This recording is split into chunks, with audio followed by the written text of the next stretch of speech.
और यदि जो बात साहब के द्वारा कह दी गई, उन बातों को यदि आप अभी यहाँ आए बैठे हुए बहुत लोग हम देख रहे हैं, ऐसे बहुत लोग हैं यहाँ पर तो उस समय कम लोग थे। एक समय था जब शिष्यता शुरू हुई, और मोटा मोटी मैं आपको बतलाऊं 1992 में हमने जब शिव को गुरु माना था, पोस्टर को पढ़ने के बाद उस समय थे पूरे बिहार में करीब करीब 23-24 आदमी, साहब के परिवार को छोड़ दीजिए, मात्र 23-24 आदमी है उस समय। सहरसा में है 8-10 लोग, मधेपुरा में है 7-8 लोग, 10 लोग उस समय, 1-2 आदमी थे बेगूसराय में, कुछ लोग थे सिवान में, कम ही लोग थे। और धीरे धीरे जब हमारे मन को यह लगा कि शिव गुरु है, सचमुच में गुरु है शिव, जब मन को लगा था, हम आए थे बरनवा में पहली बार बगवा के लोगों को यह संवाद देने के लिए। हम फिर गए थे, हमारा ससुराल है दरभंगा जिला हिरनी, हम बरनवा के झूला में गए थे हिरनी।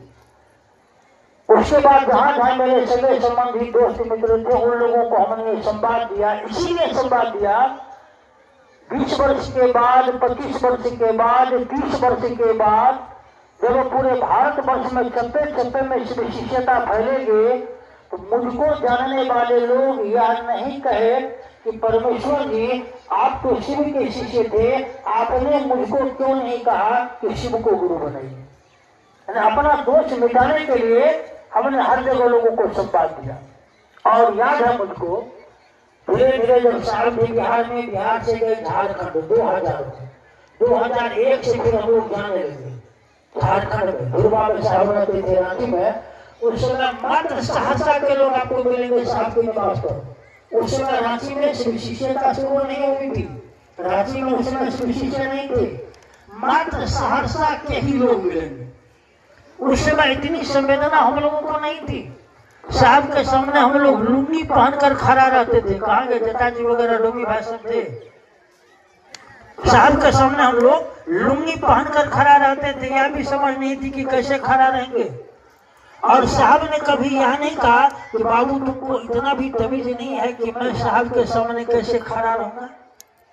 साहब बैठे थे कुर्सी पर, दीदी बैठी है कुर्सी पर, और हम लोग छोटा सा टूल रहता था, उस टूल पर हम लोग सामने में बैठते थे। जैसे समझ बढ़ा, समझ का विकास हुआ, अब वही सहरसा के लोग हैं, वही परमेश्वर जी है। मुझको तो होश नहीं है कि जब से समझ बढ़ी है, हम कह सकते हैं 2001 के लास्ट से अंत से हम लोग ठीक से साहब के सामने खड़े भी नहीं रहे थे।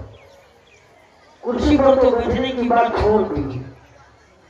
और साहब ने कभी नहीं कहा कि ये तुम गलत कर रहा है, उन्होंने करने के लिए छोड़ दिया, करो करके देखो। उनकी एक ही बात चाहती कि बेटा तुम करो, साथ में रहो, साथ छोड़ोगे तो करना जाओगे, गलती करोगे साथ में रहोगे हम ठीक कर लेंगे, लेकिन गलती करोगे साथ छोड़ दोगे, महादेव नहीं आएंगे ठीक करने के लिए।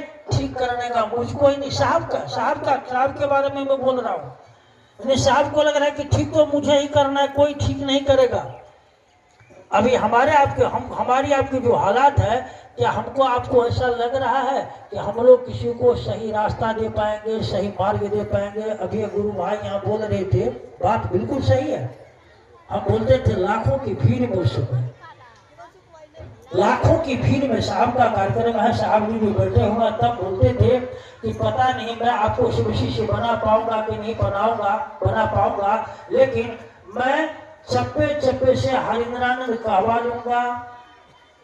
मैं एक जो व्यक्ति मेरे संपर्क में आएंगे, एक व्यक्ति को मैं शिव शिष्य हरिंद्रानंद जी से जोड़ दूंगा।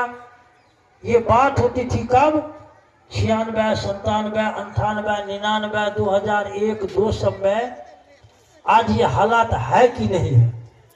जो पुराने लोग कहीं भी हैं, आप गौर करेंगे देखेंगे ये स्थिति है। या